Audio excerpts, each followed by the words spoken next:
Yeah, welcome everyone. That you just would have got a message there to say that we're recording this, so I hope that is okay with all of you. Um, my name is Gráinne Kilcullen and I'm the Governance and Human Rights Advisor with ChristianAid Ireland, but I'm also the chair of the Development Studies Association of Ireland study group on adaptive programming. So it's great to be here and chair this event, which is a part of a series of webinars organized by the Maynooth's Department of International Development, their spring series on research engagement and practice. So it's great to be joined up with DSAI because it's a very relevant topic for our focus and for our conversations. Um, but basically, the objective of today's discussion is really to have a space to talk about the potential move from results-based management to adaptive management. And we will hear firstly from Niamh Rooney, who is a lecturer in the Department of International Development at Maynooth, and her areas of experience and interests include the planning, organization and management of development programs and organizations with the particular focus on participatory human rights and results-based approaches. And then we're hoping to hear from Caroline Nkirote and Nisha Lama Karki, who are both with Action Aid. Caroline is delayed at the moment, so hopefully she will join. But Nisha is here, who is a women's rights specialist for over a decade with Action Aid in Nepal and has 2 decades of experience working with marginalized communities. So we'll hear from both presenters and then hopefully have about 15 minutes for questions and answers and then wrap up. So yeah, so maybe without kind of taking up any more time, I'll hand over to Niamh to kick us off. Okay, thanks very much, Gráinne. And thanks to all the participants. It's good to see so many people here, and I think it's probably reflective of the energy and motivation in the sector for open conversations on development practice and the need for spaces and opportunities of mutual learning. I won't introduce myself again, Gráinne has done that, thanks very much. But I'll just say that I have been working in the sector for over 15 years now, and I've learned so much with and from organisations and communities that I've engaged with over the years. And I'm really interested in the complexities and challenges that we find in putting theory into practice, especially those that I've observed in results-based approaches and participatory planning for development. Now, 2 things to highlight here before I start that's important. While much of my work has focused on supporting and building capacity in results-based approaches, it doesn't mean that I'm an uncritical advocate of results-based approaches. On the contrary, linear models, which assume that life happens in straight lines and can be predicted, have a flaw right there. Life isn't predictable, it's messy and it's complex, and best laid plans are constantly disrupted by the external context in which we live and work, as the last 2 years has clearly shown us. However, results-based approaches demand that we critically explore or analyse our context, the issues we seek to address, the people involved in and affected by those issues. It forces us to visualise the changes we wish to see, to clearly name our goals, and to think about how we would know that we've been successful.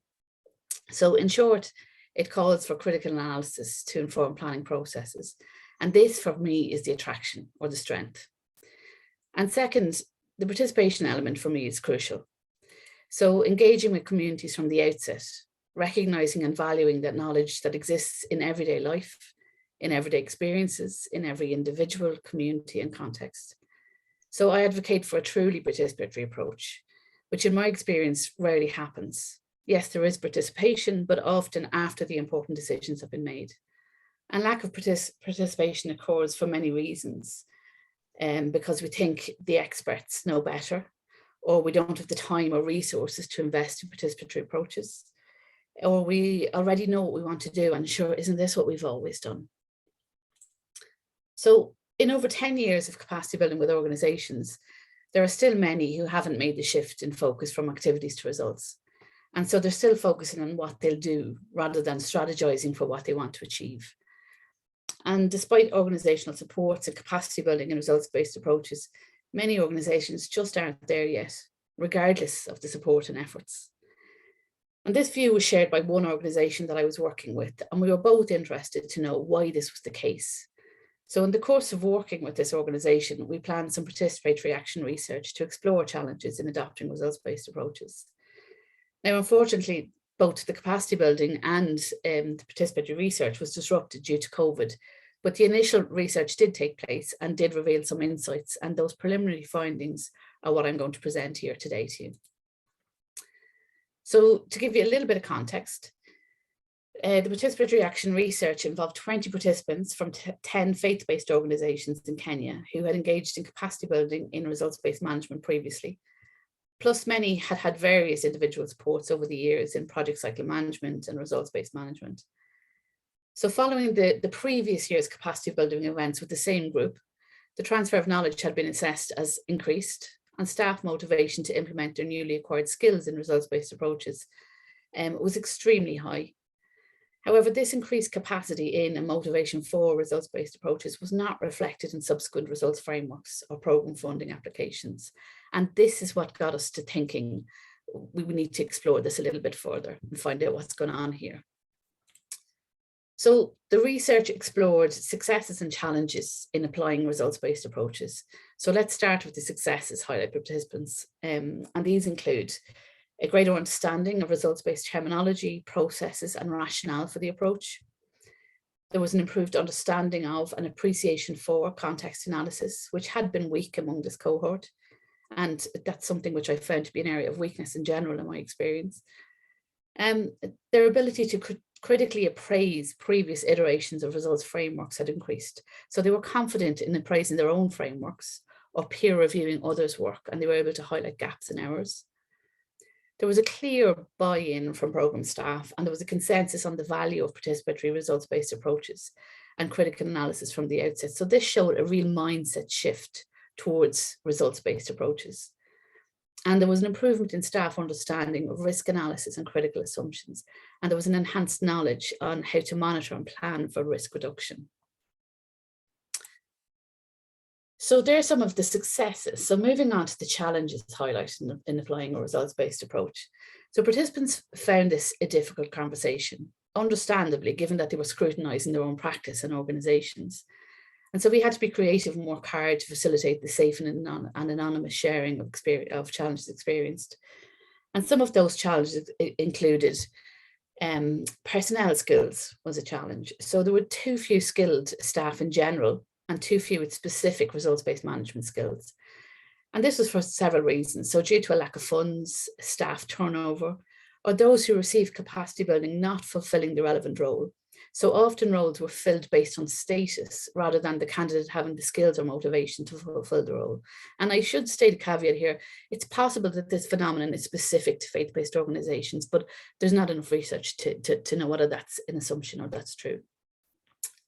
Terminology was an issue. So the department here follows UN and EU results definitions in our work, but participants reported that there were variations in terminology across donors and organisations, which they find confusing and which leads to errors or perceived errors in the theory of change.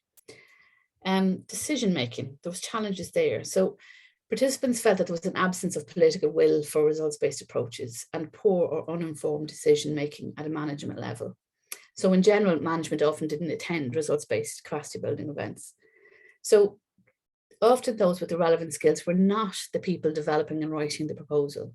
So others in higher management positions with predetermined activities in mind either wrote the proposal or told skilled staff what to write. And this led to weak theory of change and monitoring, evaluation and learning. Also, some commented that sometimes it's easier to do what you've always done, stick with what's familiar. If there's no pressure for management to implement results-based approaches, then so be it. Another challenge was that weak context analysis and engagement continues. So while many participants improved their understanding of context analysis, and they were extremely familiar with their external context, especially where, say, for example, government education policy and legislation was concerned. Most were not directly engaged with government on education or otherwise. And context analysis and engagement with the external environment remained weak, with a tendency for organisations to work in development bubbles, disengaged from the broader context and from other stakeholders. And again, this is connected to leadership and motivation for management being absent in this regard. And some more challenges. So applying new skills in practice was an issue. So participants noted that there was no opportunity to practice their newly acquired skills due to lack of staff, time, resources or support from management. Often they weren't involved, as we said before, in proposal development, and instead they were directed to make the predetermined plan fit. And so they were forced to retrofit results-based frameworks, which led to staff resentment and frustration. There were some general issues highlighted. So these included lack of staff, or more specifically, lack of skilled staff, a lack of time to dedicate to participatory planning. So while lots of them saw the value in participatory planning approaches, they just said, this is brilliant and we can see the value, but we just don't have the time to plan in such a participatory way. High staff burnout due to unsustainable expectations of charity workers who are expected to disregard personal and social obligations in favour of work. Measuring change was another big challenge highlighted. So monitoring, evaluation, accountability and learning continues to pose a challenge, and participants acknowledge that they struggle to find indicators that measure the right thing. So sometimes it's easier to stick with more tangible results like improved health or education services or welfare-based services in general, rather than tackle the more difficult and less tangible behavioural, attitudinal or cultural changes needed. And the final challenge was mentorship and support. So participants noted that they found it challenging to find strong support and mentorship. So often mentors had different understandings of terminology and approaches than those the participants had learned in capacity building events. And also participants found that mentors often remained focused on the actions they would do rather than focused on the changes they hoped to achieve. So participants found that mentors often has an activity-focused mindset. So what are the implications for moving to an adaptive approach from this? So while some of the more nuanced organizational management related challenges presented here may be very specific to this cohort, many of the other challenges highlighted support previous research, such as Troker's experiences of applying or rolling out the results-based management. And that's a piece of research that was done by McKernan and others in 2016. And Abe and Vamaki Wallace does loads and loads of different pieces of research that support the findings here. So the implications, there's a couple of things that concern me. So robust context analysis is integral to an adaptive approach, especially given that adaptive programming is more often applied in volatile or shifting contexts. So weak context analysis and engagement is a concern. Poor management understanding of results-based approaches and the lack of political will to implement results-based approaches doesn't bode well for transition to adaptive models. The recruitment, retention and investment in skilled staff needs attention to support and sustain a transition to adaptive approaches. Strong monitoring, evaluation and learning systems and tools are a prerequisite for every approach, but the push for evidence and results is often limiting or steers actors towards easier to measure results, and this doesn't align with an adaptive approach.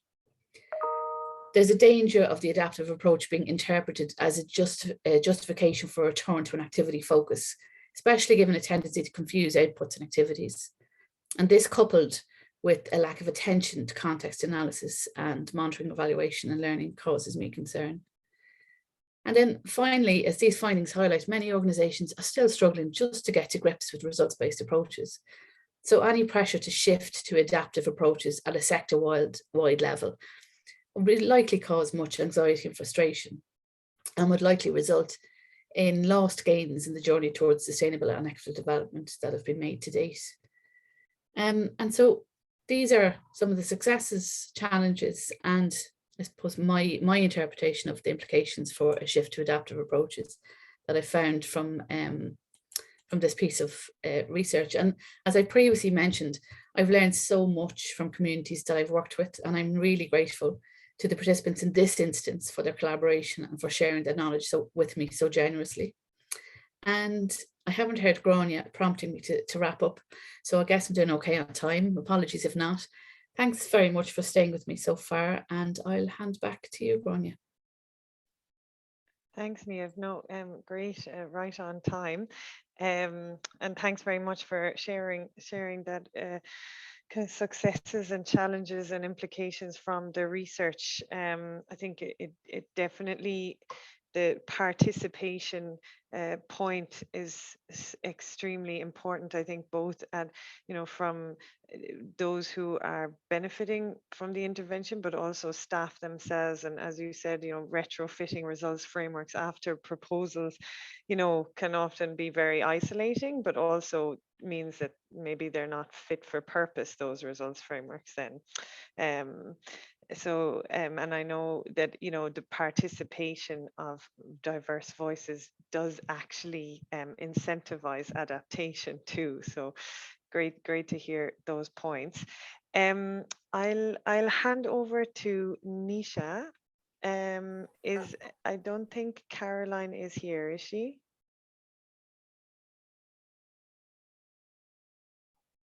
No, I think she couldn't make it. Okay. Great. Okay. Well, I'll hand over to you, Nisha, and I'll share my screen so that you can see the presentation.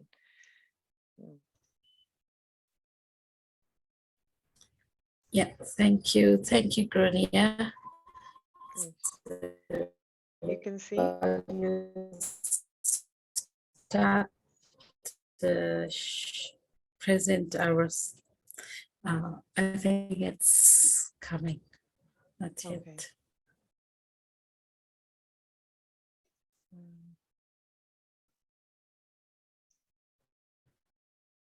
Can you see? Hang on. No. No. Okay. 1 second.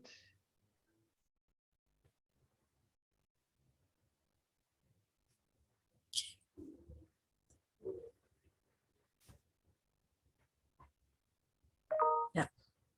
Okay, we can see it now. Okay, great. Yes.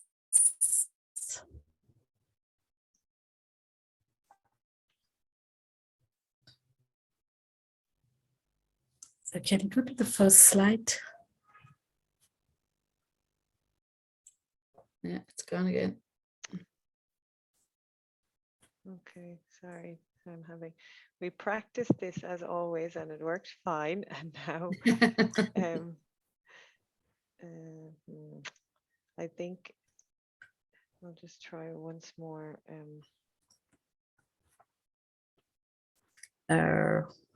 You want me to Sure. go ahead? Yeah, maybe go ahead and I'll try and. Okay. Okay. Hello, everyone, and a warm namaste from Nepal. So, unfortunately, my friend Caroline could not make it. So it's not well, but she's trying to join. So maybe she will delay. Oh yes. Yeah, I'm Nisha as a women rights specialist. Grania already introduced about myself. So in ActionAid, we are implementing human rights program. It's a second phase where we secure a multi-country. Next slide, please. It's a multi-country project. Sorry, next slide, please. Okay, yeah. And this is from the last 5 years, we are implementing this project. So in this project, basically, we are working in partnership with the most marginalized communities in all these three countries.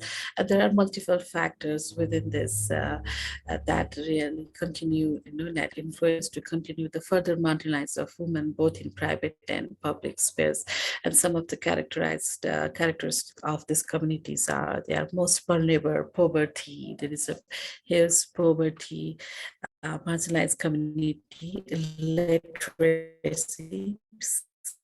especially among the women, gender-based violence, patriarchy is rooted in this community. It's in culture and its norms.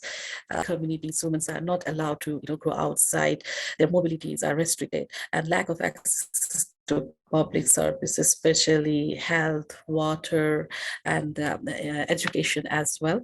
And the road conditions of road networks is very poor. Most of the communities where we are working in all these territories are in a very rural context where not good access to road, constant risks of shocks and calamities from drought and the COVID, yes, of course, from the last 2 years.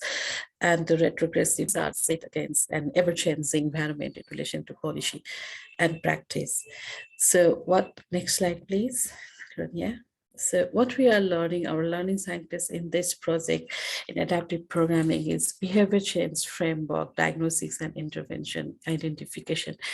As Niamh just shared in her presentation, that in behavior change framework, we use the tool COMBI model tool where we diagnose what are the capabilities, opportunities, and motivations that is hindering or there is a gap, for the people to change their behavior. And then after identifying and diagnosis those capability, opportunity, and motivation, we define the intervention identification. So this model, this framework, behavior change framework, help us to identify what exactly the need of the community. So rather than having the plan earlier to get the results, this COMBI model of behavior change framework help us to find out what exactly the problem is, what is the constant changing environment where we need to intervene, and what is the motive and interest of the community as well. So the second is the learning cycle is the quarterly review and reflection process and adapting, which is one of the core of the adaptive programming, where we review, reflect, and react and adapt the constant change in the environment and design our intervention accordingly. And the joint planning and budgeting process, which we conduct in coordination and collaboration with the communities, peoples, identifying their need, what the change they want, rather than we as a development worker defining the result or change.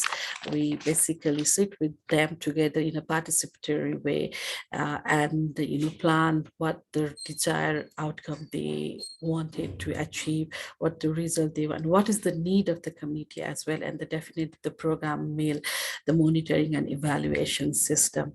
Next slide, please. So some of the examples that we tested and practiced this program, adaptive programming in WRP second, in this project is best tested during the COVID time, that we all know that globally that many countries were in lockdown and nowhere, there was a restriction in mobility, and that directly impact on the delivery of the activities. And at that time the need of innovation and creative way of delivering the services, delivering the programs was needed. And how we implement the program was it was a high demand, that how we will continue working with the community. And at that time, we, through this behavior change framework, through the COMBI model, we had a quick diagnosis with the community that what exactly their need, what activities but it's not more like them what exactly they need, what result, what outcomes they wanted to know. We already had a set program, but in this adaptive programming, when the constant change in the environment occurs, the diagnosis progress help us to find out the need of the community and also understand when, why, and how to intervene in that situations. In a COVID-19 pandemic period in all three countries, in this project, we have that flexibility to adopt our programming, to adapt the budget expenses, how we can, expense the budget as well. And we reorganize our activities. In that case, we took the different innovative and creative alternative ways so that we can reach each community, each household levels.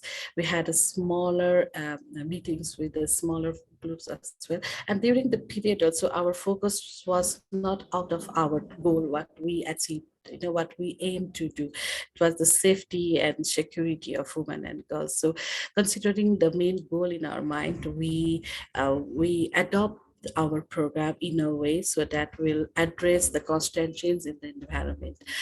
In Kenya, we retarget our most marginalized women. That means, we have already set target populations, but still the hard to reach populations, it was very hard to reach them and to bring them in our program. So we have to retarget those most marginalized women, and we have to redesign, reintervene our activities, our actions also. So we invest more towards capacity building than understanding the rights to, for them. And some of the same way that the reason behind that was most women were not allowed to go outside the home, especially from their husband. It was registered from their husband. So in that cases, we have not only the activities, we have also have to change and adapt the new strategies and pathway to engage with men, to ensure that women will get opportunity to engage in a program. Their leadership will enhance, their capacity will build. So in that condition, in this project, in this adaptive programming, help us to retarget, redesign, and also redesign activities and strategies as well. Even our theory of change, to reallocate, to review our real theory of change to address the change in the environment. Next slide, please. Next slide, Kronia. Okay, similarly in Nepal, during the COVID-19 period, most of the civil society's efforts were towards the grassroots intervention, especially in the response relief distribution activities. But in second wave, what we found out, the gap is not in a relief distribution. The gap is in the local authorities' capability and their accountability. We found that the local government, local authorities were not gender responsive. They were not addressing the need of the community. At the same time, the services were not functioning, which were overlooked at that time. So we realized while diagnosis the behavior change to the model, that the need is to engage with the local authorities and to interact with them. Similarly, I think one of the unique of this program is this gives it's something what we felt is the unique features of this adaptive programming too. It helps to understand and deepen your understanding to the root causes of that any kind of problem in the community. So I think this is more about adaptive programming. It's because activity sometimes doesn't help to meet the results, to meet the goals, because the change in the environment, the crisis, the calamities sometimes plays a bigger role to achieve that result. So in that condition, this adaptive programming help you to diagnosis, to review your work, to reflect on it, and react on to response on it accordingly. So that really help us to adjust your activities, your strategies, your theory of change, your pathways as per the need of the constant change in the environment. So next slide, please. So what we have learned is change is not linear. Hence, it need to, the conversations need to keep going, and that need to be adapt to meet the changes in the environment. As I shared, that we have a plan to work with the community women to empower them, to make them able to report the cases of violence. But when the COVID came, we were not expecting that, the services will be closed off, the public services will be closed up. So we have to change our strategy. We have to change our activities to adapt with that change in the environment. And yes, of course, the establishing program learning opportunity is another learning that we have learned, this adaptive programming. Similarly, next slide, please, Kronia. We had a meta evaluation of this project last year, and we noted that the accelerates to adaptive programming, facilitate women within the communities, and significant changes in the political and legal structures through which state and political actors deliver the citizens and residents' rights and services. So this structure change have both positive and negative impact on the project. For example, in Nepal, the reorganization of local authorities have moved services providers away from the WRP project, redirecting resources and recreating new lines of accountability. This was not an easy. Similarly, in Kenya, the devolution of service providers, to the countries had been effective, creating entry points for empowerment and informed women to understand, define, and claim a broader spectrum of rights, leading to lives of a greater agency and less pain. In Ethiopia, in 2019, a local government restructuring in Decha followed a 3-month challenge protest that directly hampered the project. But it was an opportunity as well as a challenge, both for the women, as they have got an opportunity to establish new connection between the new leaders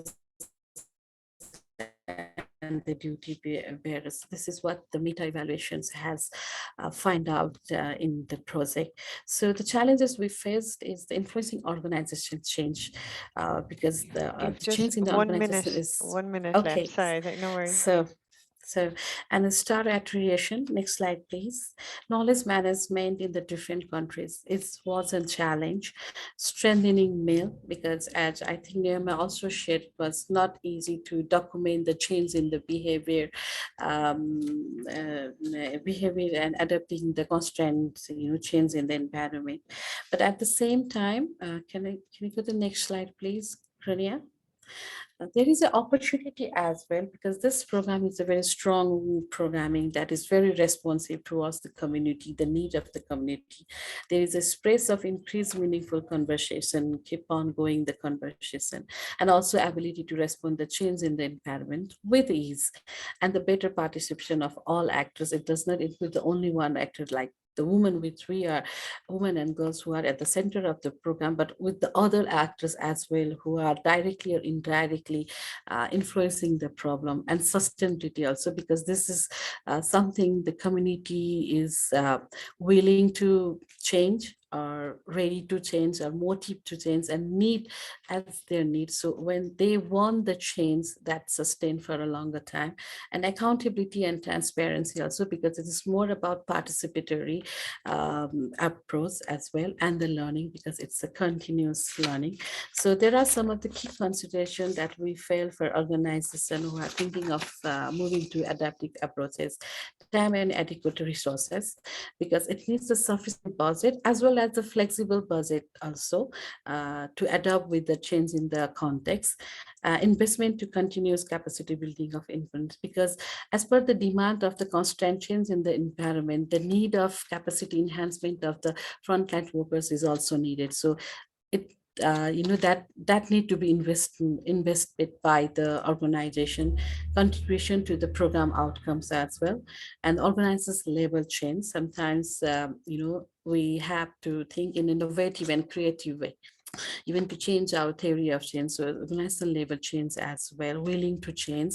Knowledge management, definitely, because as it's a continuous learning process, it's a continuous learning program, knowledge management is very much important. Meal, obviously, for the monitoring and evaluation and documenting, and the willingness and openness to learn. So this is something, some key consideration that we felt as a suggestion and recommendation for those who are thinking of moving to adaptive approaches. Thank you, Gloria. If anything, I will share in question and answers round. Thank you very much, Nisha. I might just stop sharing my screen now. And just thank you very much for sharing such kind of tangible learnings from your work and from the practice. I think that's it's really helpful to kind of see what, yes, the challenges as well, and the opportunities as you described. And yeah, no, it's just the interesting examples you talked about, changing to local authorities away from recognizing that that's where maybe more influence lies, or also I think you mentioned also about the adaptation in relation to yeah, like navigating those lines of accountability. So I think that's really interesting. I'll hand over to the audience. If there are any questions, please maybe raise your hand, or yeah, maybe in the chat if you wanted to share a question. But it would be really great to hear your thoughts and questions for the presenters.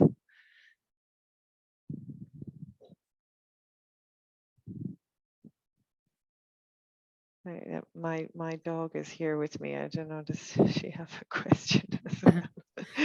Nadim, please. Thanks for starting off as well. It's always hard. Am I audible to everyone, especially the presenter? Yeah. Yeah. Yes. Great. Well, good to see you guys and the contributions you're making. Wonderful. Although ActionAid sort of wrapped up its operations from Pakistan a few years ago, and you know, maybe in the future, you know, they step here again. So let's see how things unfold. Coming to the topic, basically, I just wanted that if you guys could share, because I'm working on a couple of projects here, where I'm working on empowerment of women farmers in different contexts and value chains and supply chains, which are linked to the private sector. So I was just wondering, I mean, there are, although there are some tested techniques and information where we have sort of learned over the years that how to engage men. However, I just wanted to, you know, on your second or third slide, probably you mentioned about some activities that were quite successful in engaging men and sensitizing them in terms of giving the required space and acknowledging the work of the women. So if you could, you know, probably elaborate on that a little, that will be very helpful for me to, you know, sort of relate to it in a way that what we are doing, are we on the right track?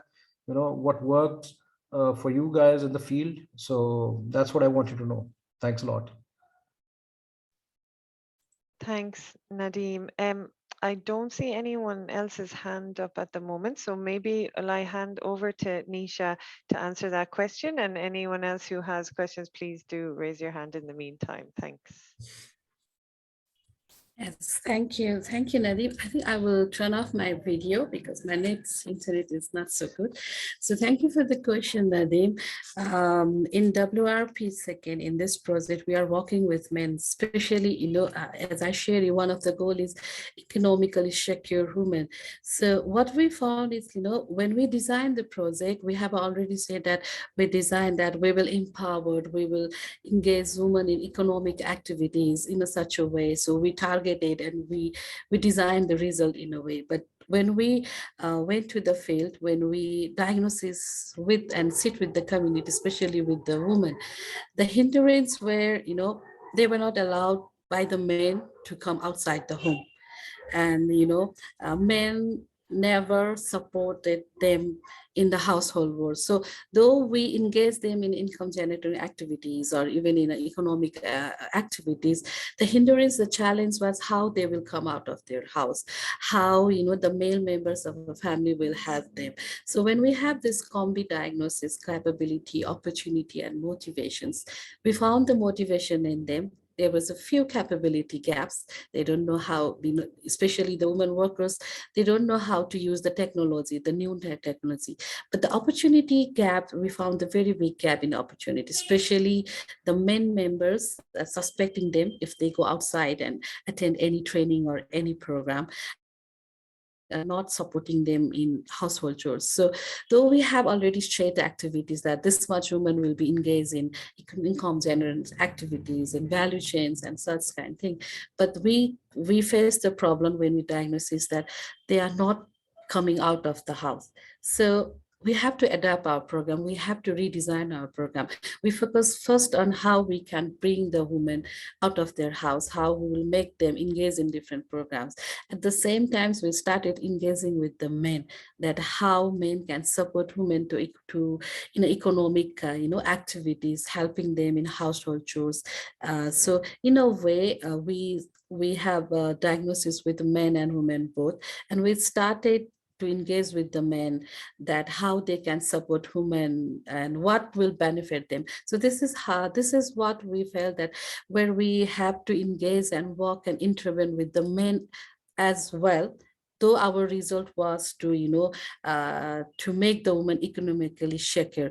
So what I'm trying to say is that when we have a diagnosis with the communities, that give us real picture, the need and what intervene exactly it is needed to, you know, achieve that result. So we have to begin with like one of the outcome was bringing them out from the home, making their husband, their main partner, supporting them in household and other activities, so they will have saved some time to engage in economical activities.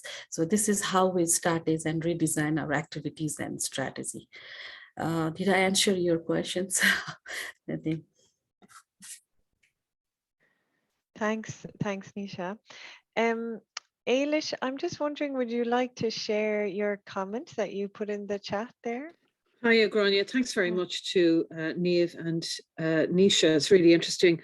I just put in a long thing there. I suppose one of the things about program management is often that it focuses on technical issues. And that's one of the aspects of this that's very interesting, especially as highlighted by Nisha there in relation to that evaluation, that it seems to have had an impact on structures within society. So I suppose my question is, how do you get beyond technical program related matters and achieve the kind of structural societal change that Nisha talked about? Because I guess that's the big challenge. So I was just kind of trying to make some kind of, I suppose, observations around that, but also I'd be interested to hear a little bit more about how you get to that point of where local government starts to take more responsibility, where they can be held to account by communities, where changes in the laws and regulations actually happen, which shifts culture, rather than just focusing on, not saying that this is not important, but just focusing on the interpersonal side of realizing rights and equality for women. So I just wondered, is adaptive programming the way to go, I guess, for in that case? Can I come in on that for a minute first and maybe hand over to Nisha then? I think one thing that you talk about structural changes, Eilish, one of the big things that I highlighted there, and that is really important for adaptive programming, is knowing your context. So it's understanding your context, the structures and systems that are at play in your context, but not just knowing them, engaging with them. And that's one of the things, I suppose, one of the challenges that I have found with groups that I've worked with and that they struggle with, regardless of the approach, is being aware of their context and also engaging with their context so that they can change things at a structural cultural level. And adaptive programming offers, it also places an emphasis on context and on constantly shifting and changing contexts, and emphasizes how important it is to be aware of and engage with your context in order to be adaptive and responsive to those changes, but also to engage and affect change, structural change and shifts. And participation, I think, for me is a huge part of that. Is central to it. But maybe Nisha wants to pick up on that, but couldn't miss an opportunity for me to repeat once again, if any of my students are watching, context is everything, and how we have to be so engaged with our context. Nisha, would you like to? Yes. Yeah. Yes, thank you, Niamh.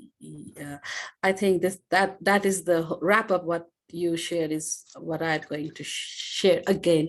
So I give you an example. It's exactly the context matters a lot in adaptive programming. So I give you an example. One of the results was that, the woman will increase reporting the cases of violence that we picked up, identifying the behavior of a woman. So when we first had the diagnosis, we found that, even an opportunity, there were massive services at the community level where they can report, there were support systems in the community. But when the COVID arrives, all of a sudden the reporting, the cases of violence reporting stopped.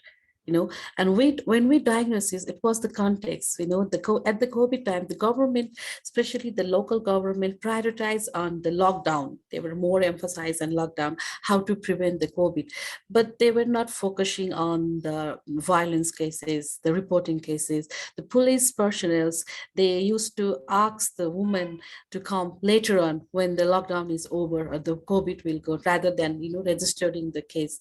The health services were not functioning. So that we did not realize when we developed our result at the beginning. But when we again diagnosed this, we found the context demands more the accountability and functioning of the services, especially for the violence survivor women. So it's the context that demands, which at the earlier was not we identify. It was already there, but the calamities like COVID arises, it was not there. And the government was not responsible for that. They were not gender sensitive. So that's really helped us to redesign our program, refocus our program, our strategy, that that Action 8 is HRBA approach, where we empower women to raise their voices. But we felt that it's equally important to strengthen the system. It's not only the government authorities, the government public services. There are many violences which is because of the harmful cultural practices, where we have to intervene on those leaders, religious leaders as well. So local authorities, service providers, intervention. One of the diagnoses we find out during the COVID time, which was not in our previous plan. So we have to adapt our programming, that how to get that result. The result was definitely to end the violence. So one of the outcome was women will start, increase the reporting system, but it stopped because the services were not available during the COVID period. So at that time, we have to focus our whole program, our activities and strategy, that how we can make the local government more accountable, more responsible, and they will, function the public services regularly. So that is how we focuses more, and system strengthening is equally important if we, try to get that result. So this is what we experienced and what we tested in adaptive programming. And I totally agree with Niamh. Context is very much important. So sometimes we have to, it's very important to adapt our program as per the change in the context. Otherwise, that will not sustain, and we won't be able to change, bring the change for a longer time or for the sustainability. Yes, thank you. Thank you very much, Nisha. And maybe I just might. Oh yeah, sorry. Could I just Yeah. respond one little thing? Thanks a million, Grania. That's really interesting, Niamh and Nisha. Thanks a million. It strikes me as well that some of the kind of the while things change and the context change, that's really important. It's also important to look at the at least semi-permanent power relations and systems and structures that exist in societies.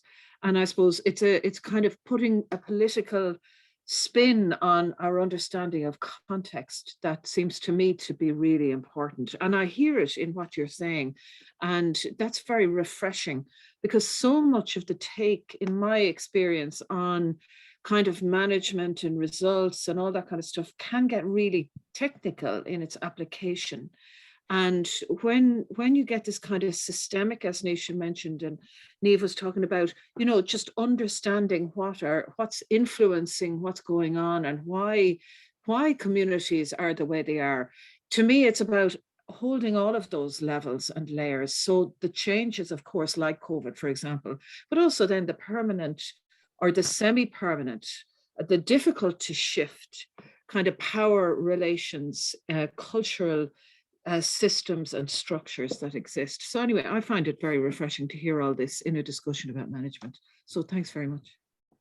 Thanks, Ailish. And maybe I'll invite Niamh maybe to share her comment. But before I do that, just building on that as well, I think, you know, when context analysis can also be a very it can be sort of a bridging process also, you know, because if there are, it's not just that a context applies to one organization, you know, it applies to many. And sometimes engaging with actors around, like, this is my understanding of the context, can actually help to create more of an atmosphere to say, look, we're going to try, and if this doesn't work necessarily, you know, we'll try another way. Because sometimes I find that there are challenges to adaptation, because there can be a reputational risk, or there can be kind of a fear of, you know, if things don't work out, then, you know, we're failing in some way. And I think having maybe that common understanding of the context where things are very complex and it is a web of unknown sort of avenues to change, that can also help creating an environment to be able to test and try things out. But I agree that the political lens is crucial for that systems change. Can I just comment on one thing there that Eilish said, and I just agree that I do think power relations, they're so important. They're integral to all the work that we do. And there was something that had come up in I suppose both my and Nisha's presentation around influencing organizational change, and some of the challenges that I highlighted were around organizational culture or organizational management. And these are issues which can be addressed. They can be changed, although let's acknowledge that cultural shifts are not easy. They can take time, but it also requires that we have to relinquish some of our power, you know, within organizations and between organizations and between actors in society. And that's not an easy thing to do, to relinquish some of your power in order to accommodate those shifts and those changes that need to happen. And we could have a whole other discussion on that topic, so I won't go on about it, but I just wanted to throw that out there. Yeah, and including that in the analysis too, I think is a great point. Yeah, Niamh, I'll give you the last kind of question comment, and then we can wrap up. But great. Yeah, well, I think Niamh led into my one nicely, because what I wanted to ask about was the kind of like internal context analysis of adaptive programming. So like because adaptive programming's newer,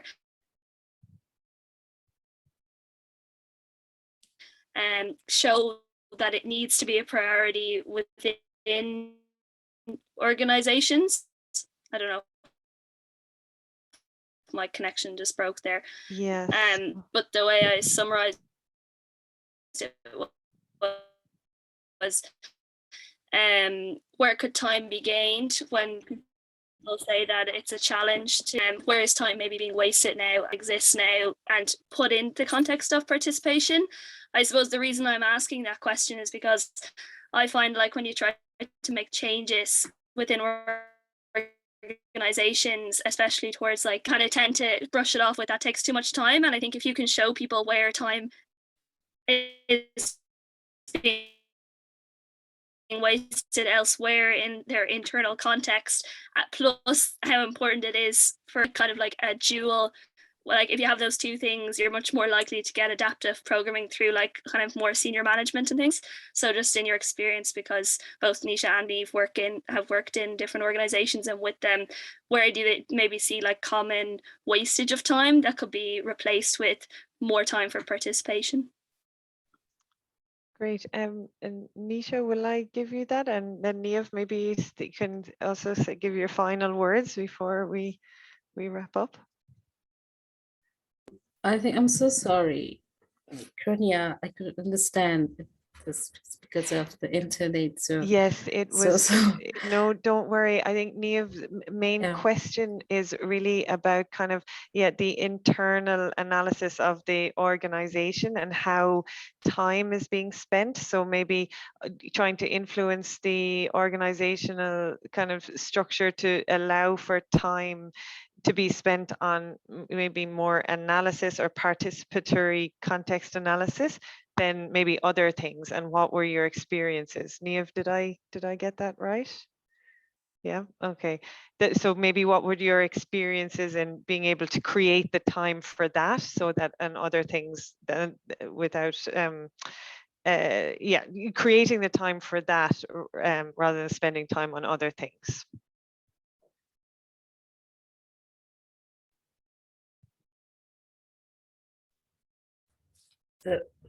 May I? Yes, please, Kronia? Nisha, do. So I think, yes, time is very much important to understand. So very honestly, when we started this project, it took us time to adapt this adaptive programming. It's not an easy, it's also because from a very long time in the development sector, we have our already said, that technical list of activities, what we want to achieve. So it took time for us also to understand this adaptive programming. Honestly, think in this 5 years, 1 year, we were like confused because to understand and to adapt this in a program. But fortunately, actually, it is very flexible in terms of learning new things in innovation and creative. So we have that platform, we have that opportunity in Action Aid to explain, to spend your time more on analyzing the context. We use the more participatory tools, reflection action tools to identify the context and the issues. So I think that is something has helped us to understand more about the context and to adapt those in our programming. So in Action Aid, we are very much flexible and welcome the new learnings. And we have that participative tools where we basically use at the beginning of our program, even in a designing phase, to identify the context. So yeah, but yes, there is something reluctancy in some of us to, adapt those adaptive programming. As I said, this is something like we all are human, and we have already said that, oh, this is something in the development vector we are working. So it takes time to adapt the new things, but in Action Aid, we have that platform and opportunity. So yeah, thank you. Thanks, Nisha. And I'm conscious it's 3 o'clock now, so we better wrap up. But thank you very much for all those really helpful questions, and for Nisha and Niamh for sharing your experience. I think you've brought up a lot of kind of key questions and things to think about, about context analysis, but not just the external, also the internal and the organizational analysis, and how we influence internally as well as externally. But that power plays a role throughout, but that, and participation is really key in that analysis and understanding how change happens or where change needs to happen. I think that's been really helpful. And I think, being political and recognizing that change does happen through politics and understanding politics. So so really great to hear from all of you, and thank you very much for that discussion.